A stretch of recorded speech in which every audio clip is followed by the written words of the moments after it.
Olá, Imaginators! Como vocês estão? Espero que vocês estejam bem. No vídeo de hoje vamos dar continuidade à leitura do livro A Paciente Silenciosa. Mas como de costume, já vai deixando seu like aqui embaixo e se inscrevendo no canal caso ainda não seja inscrito, pois fazendo isso você me ajuda bastante. E lembre-se, deite-se, feche os olhos, ouça e imagine o final. Capítulo 8. Abri a pasta de Alicia na minha mesa. Diomedes a havia oferecido a mim. Você precisa ler as minhas anotações, elas vão ajudar. Eu não tinha a menor vontade de passar pelas anotações dele, já sabia o que Diomedes pensava, precisava era descobrir o que eu pensava, mas aceitei por educação. Obrigado, isso vai ajudar muito.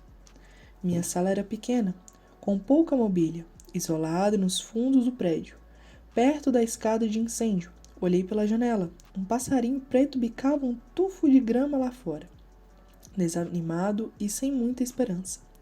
Tremi. A sala estava gelada. O pequeno aquecedor debaixo da janela estava quebrado. Yuri se ofereceu para tentar consertá-lo, mas acrescentou que o melhor seria falar com Stephanie ou, se isso não desse certo, levar o problema ao encontro comunitário.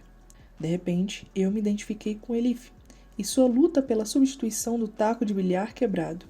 Comecei a passar os olhos pela pasta de Alicia sem muitas expectativas. A maior parte das informações de que eu precisava estava no banco de dados online. Diomedes, no entanto, como muitos outros integrantes mais velhos da equipe, preferia redigir seus relatórios à mão e, ignorando os insistentes apelos em contrário de Stephanie, continuava a fazê-lo. Daí, a papelada na minha frente, com páginas e mais páginas cheias de orelhas. Passei batido pelas anotações de Diomedes, ignorando suas interpretações psicanalíticas um tanto ultrapassadas, e foquei nos relatórios diários das enfermeiras a respeito do comportamento de Alicia. Li os relatórios com atenção. Eu queria fatos, números, detalhes. Precisava saber exatamente no que estava me metendo, com o que teria que lidar, se haveria surpresas pelo caminho. A pasta pouco revelou. Ao ser internada, Alicia cortou os punhos 2 vezes e se feria com qualquer coisa que estivesse ao alcance. Nos primeiros 6 meses, era sempre acompanhada por pelo menos 2 enfermeiras, regime que acabou sendo reduzido a apenas uma. Alicia não fazia o menor esforço para interagir com as pacientes ou a equipe, mantendo-se retraída e isolada. E, de modo geral, as outras pacientes a deixavam em paz. Se uma pessoa não responde quando alguém lhe fala e nunca puxa a conversa, ela acaba sendo esquecida. Alicia havia rapidamente se mesclado ao ambiente, tornando-se invisível. Apenas um incidente chamava a atenção. Ocorreu no refeitório, poucas semanas depois da internação de Alicia. Elif acusou Alicia de tomar o seu lugar. Não ficou claro o que de fato aconteceu, mas o confronto rapidamente se intensificou. Ao que parece, Alicia ficou violenta. Ela quebrou um prato e tentou cortar o pescoço de Elif com um caco. Precisou ser contida, sedada e posta em isolamento. Eu não sabia ao certo por que o incidente tinha chamado minha atenção, mas alguma coisa me parecia errada. Decidi abordar Elif e fazer perguntas sobre isso. Arranquei uma folha de um bloco e peguei minha caneta, um velho hábito da época da faculdade. Alguma coisa no gesto de levar a caneta ao papel me ajuda a organizar as ideias. Sempre tive dificuldade de formular uma opinião quando não podia escrevê-la. Comecei a rabiscar ideias, observações, metas, traçando um plano de ação. Para ajudar Alicia, eu precisava entender quem ela era e como era sua relação com Gabriel. Ela o amava? O odiava? Por que se recusava a falar do assassinato ou de qualquer coisa? Nenhuma resposta por enquanto. Apenas perguntas. Escrevi uma palavra e a sublinhei. Alceste. O autorretrato. Por algum motivo, ele era importante, eu bem sabia, e entender o motivo seria fundamental para desvendar esse mistério. Essa pintura era a única comunicação de Alicia, seu único testemunho. Dizia algo que eu ainda precisava compreender. Escrevi um lembrete para voltar à galeria e dar uma olhada na pintura outra vez. Anotei outra palavra, infância.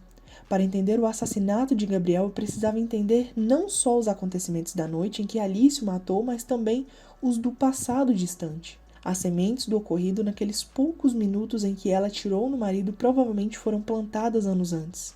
A fúria assassina, a fúria homicida não nasce no presente. Ela tem origem no território anterior à memória, no mundo da primeira infância, com abusos e maus-tratos que vão se acumulando ao longo dos anos até explodir. Não raro contra o alvo errado, eu precisava descobrir de que forma ela havia sido moldada pela infância. E se Alicia não queria ou não era capaz de me dizer, eu teria que encontrar alguém que o fizesse. Alguém que a conhecesse antes do crime, que me ajudasse a entender sua história, quem ela era e como foi acabar daquela maneira. Na pasta, o parente mais próximo listado era sua tia Lídia, Rose, que cuidou de Alicia depois da morte da mãe dela num acidente de carro. Alice também estava dentro do carro quando o acidente aconteceu, mas sobreviveu. A menininha deve ter sido profundamente afetada por esse trauma. Eu esperava que Lídia pudesse falar disso. O único outro contato era o advogado de Alicia, Max Barrison. Max era irmão de Gabriel Barrison. Ele estava numa posição ideal para observar os dois lados. Outra questão era saber se Max Barrison confiaria em mim. Não seria uma atitude nada ortodoxa um terapeuta procurar a família do seu paciente, para dizer o mínimo. Eu tinha a vaga sensação de que Diomedes não concordaria. Melhor não pedir autorização, concluí, para não vê-la sendo recusada. Pensando em retrospecto, vejo que essa foi minha primeira transgressão profissional a lidar com Alicia, estabelecendo um infeliz precedente para o que viria depois. Eu devia ter parado ali, mas àquela altura já era tarde demais. Sob muitos aspectos, meu destino estava decidido, como numa tragédia grega. Peguei o telefone e liguei para o escritório de Max Barrison, usando o número que constava na pasta de Alicia. Chamou várias vezes antes de que alguém atendesse. Escritório Elliot. Barrow e Barrison, disse uma recepcionista muito resfriada. O Sr. Barrison, por favor. Quem gostaria? Meu nome é Tel Faber. Sou psicoterapeuta no Groove. Gostaria de saber se posso trocar algumas palavras com o Sr. Barrison a respeito da cunhada dele. Houve uma breve pausa antes que ela respondesse. Ah, sim. Bem, o Sr. Barrison só volta para o escritório na próxima semana. Ele está em Edimburgo visitando um cliente. Se quiser deixar seu número, vou pedir a ele que retorne assim que voltar. Dei meu número e desliguei. Liguei para o número seguinte na pasta, a tia de Alicia, Lydia Rose. Ao primeiro toque, alguém atendeu. Uma voz de mulher idosa, que parecia ofegante e bastante contrariada. Alô, que foi? É a senhora Rose? Quem está falando? É a respeito da sua sobrinha, Alicia Barrison. Eu sou psicoterapeuta, trabalho no... Vá se fuder! E desligou. Fiz uma careta. Não foi um bom começo.